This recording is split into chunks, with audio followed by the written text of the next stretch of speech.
Go probably sideways. I can't take him off this. I'll tell you what. Leave up right there. Go ahead and step on this. Get down the street. Just sit in there. It's the best way. Hey. Hey.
Is everybody ready? All right. Are we going to need Spanish sound as well? You're going to need Spanish sound. Okay, that's fine. We're prepared to do that. Thank you all so much for joining us. I apologize for the wait. This is a case that has tied up a lot of resources for us, and in a bit, you'll understand exactly why. It's a pretty important case, heartbreaking case, that we've been actively working on basically around the clock since Thursday evening.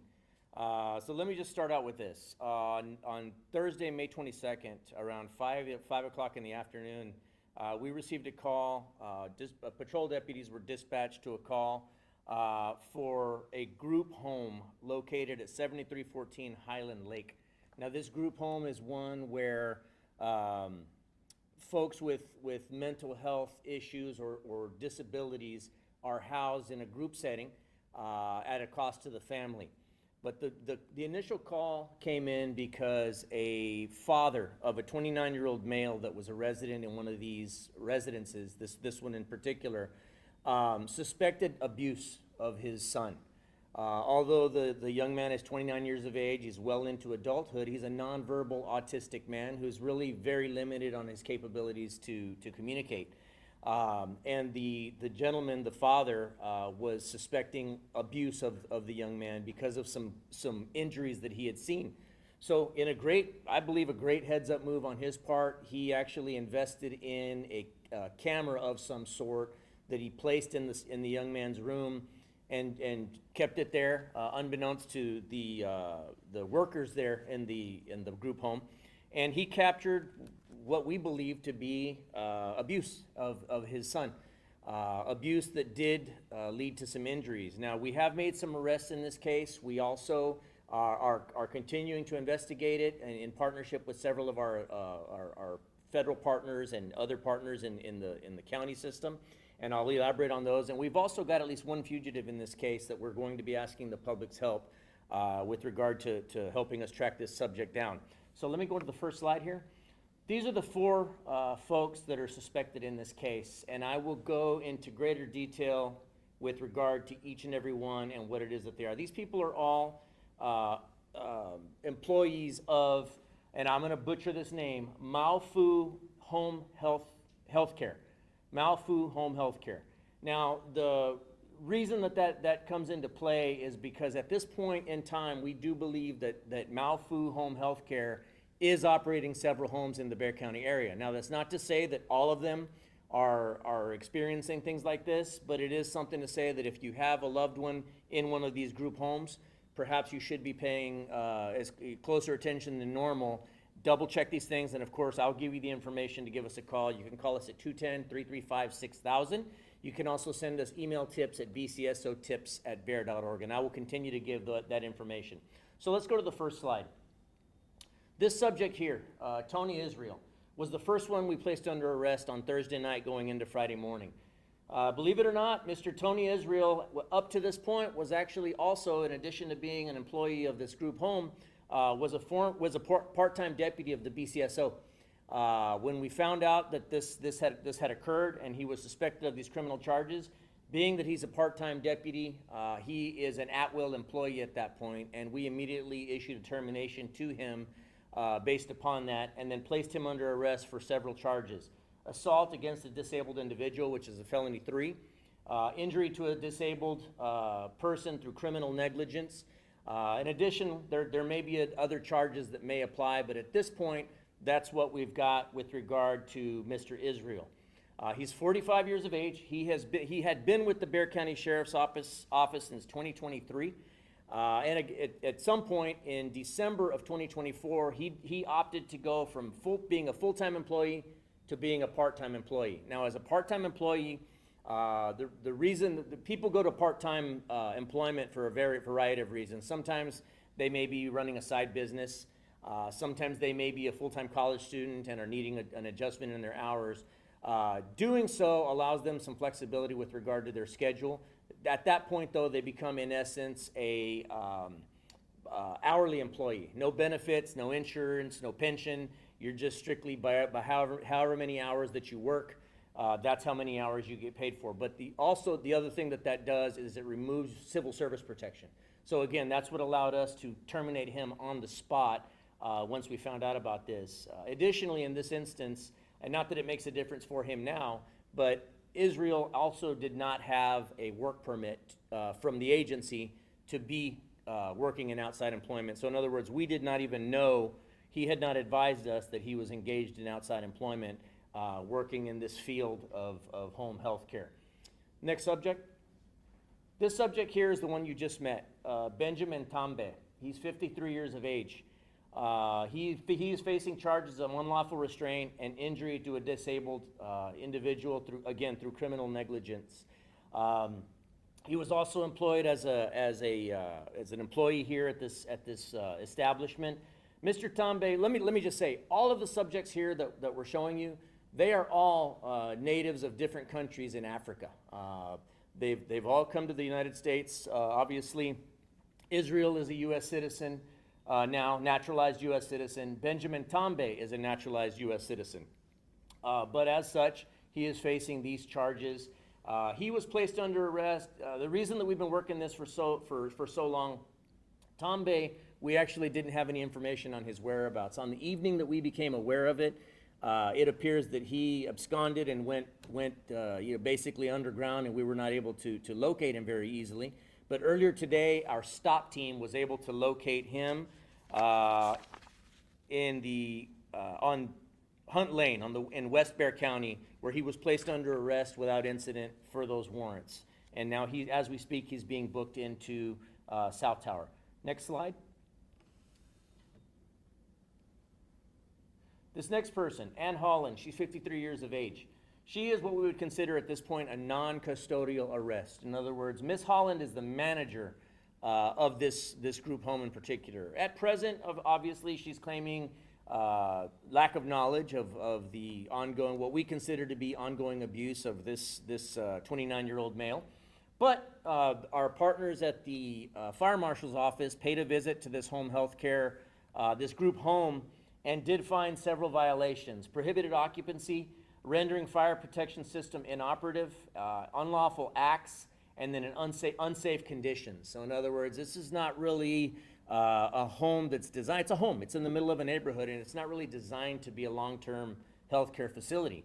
If they do intend to do home health care in a facility like that, obviously there's got to be some upgrades done. And my understanding is that this place was nowhere near up to being up to snuff, up to standards, and so the fire marshals issued several citations. Now, one of the things that we're asking the public for assistance on is one of the things that's hinging in this case is the fact that there may have been more people than what we know about housed in this facility. My understanding is if they house over 3 patients in one of these facilities, that necessitates them having a different kind of licensing. At this point, we believe that there may have been more people than what's legally allowed housed there, but at this point, we're only able to prove up 3 to include this 29-year-old male. So again, we're asking anybody with information on this residence in 7314 Highland Lake Drive, if you've either had or have relatives housed in this facility, or if you know of anything going on, or if you suspect that your loved ones may have been victims of any sort of abuse at this home health care or any others, again, please give us a call, 210-335-6000. You can also email us at bcsotips@bear.org. Now, Ms. Holland, at this point, we're going to continue to investigate this moving forward, along with our partners at the Fire Marshal's Office. If we do find other citable offenses, she will be cited in addition. If we find other arrestable offenses, she's also open to being arrested in the future. This is just the beginning of this investigation. Additionally, and we'll show you the 4th slide here in just a little bit, not quite yet. In addition, the 4th subject that we're going to be showing you here shortly, we do believe that he's got a visa to be in the country, but it's a tourism type visa. It is not, and he's certainly not allowed to be employed. So we have at this point notified federal authorities as to the fact that this person was working, and that additionally may open up Ms. Holland to additional charges with immigration authorities for employing this person if we can prove up that she knowingly employed him. And certainly if she did not knowingly employ him, then I would say certainly she should have known. If you're going to be employing somebody around persons that are in as helpless of a situation as this poor man that was abused at the hands of these guys, you should absolutely know who it is that you're putting in charge of these people. So again, she may be facing additional charges later on down the road. Next slide. This is actually a map showing where the location of the group home. It's off Woodlake Parkway, East Bexar County, in unincorporated Bexar County, out in the area near Converse, near that area, although it's in unincorporated Bexar County near Highland Lake. Next slide. And of course, I believe we'll be sharing all these slides with the news desks as well. This is the last subject here. He's still at large. Harrison Odiri, 52 years of age.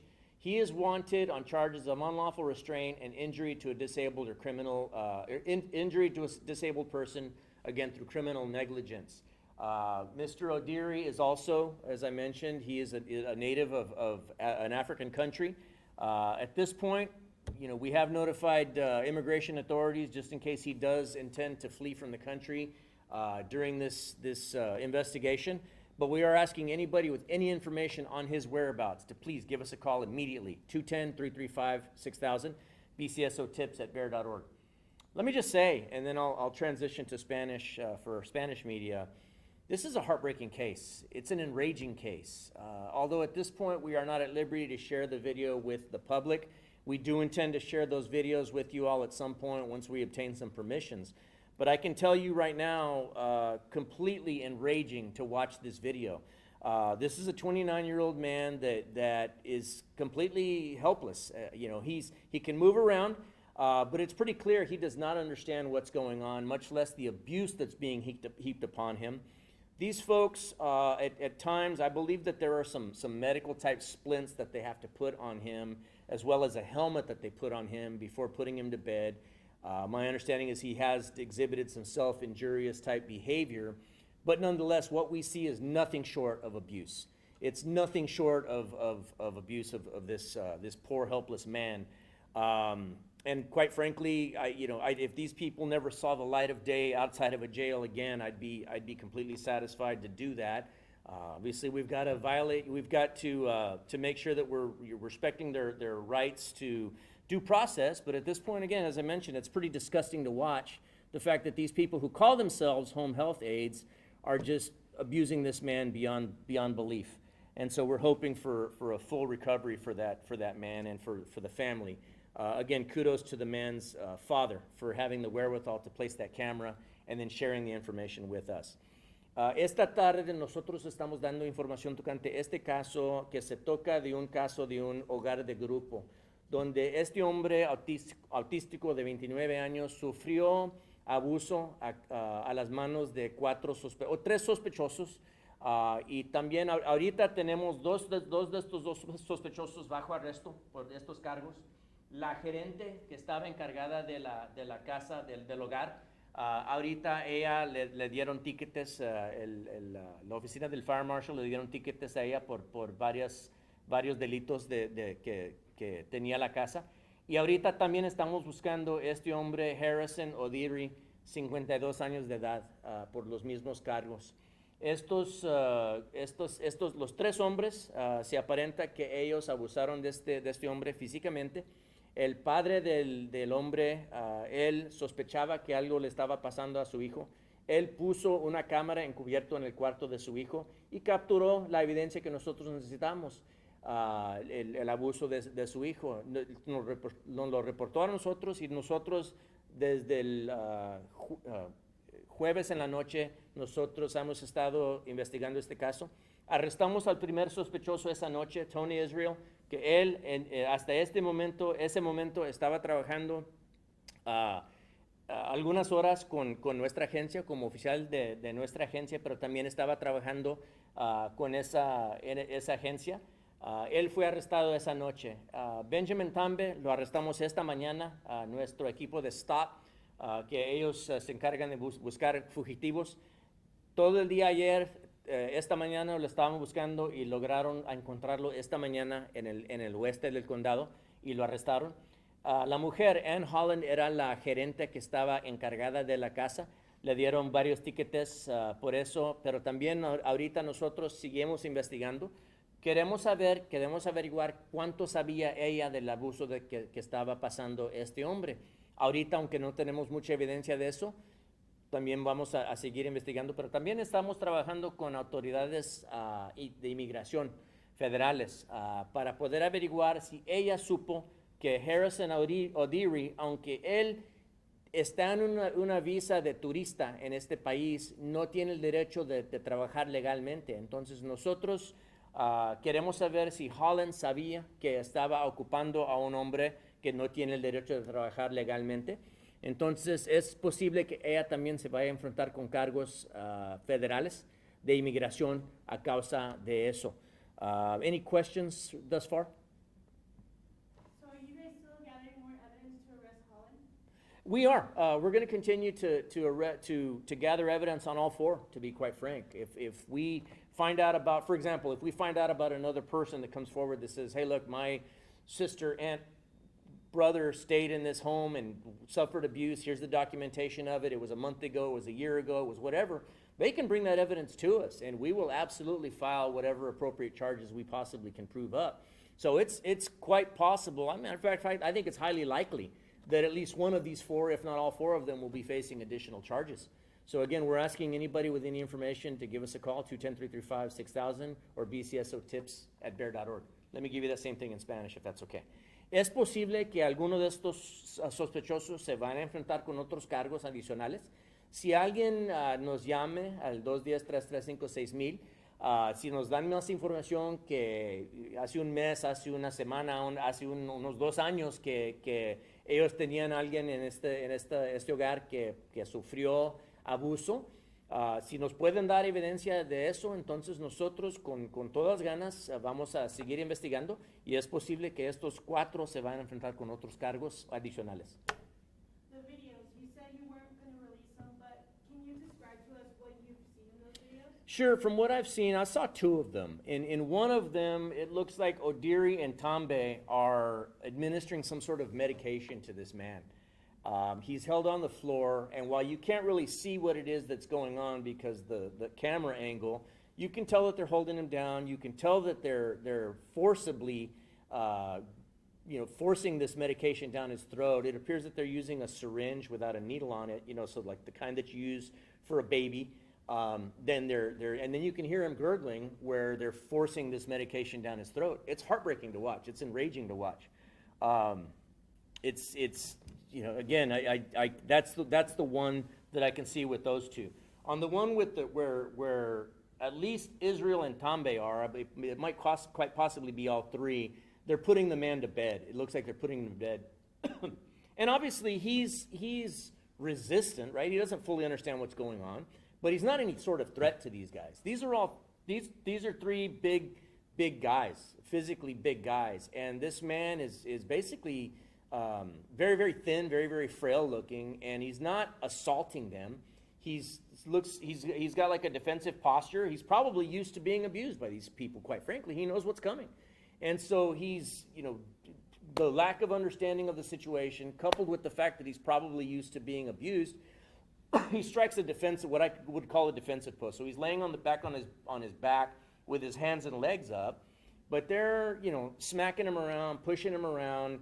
At one point, they tie him up with what looks to be like a sweater or a blanket, and then they force this helmet. It's like a rubber, like a martial arts type helmet over his head before putting him to bed. And again, it's enraging to watch, because you know that this gentleman he's not able to comprehend what it is that he's doing, and he's certainly not responsible for his own actions, and it's pretty clear he's not intending to hurt these guys at all. Not to mention he's not a threat to them. Even if he did intend to hurt them, he's not a threat to them at all. There's three of them.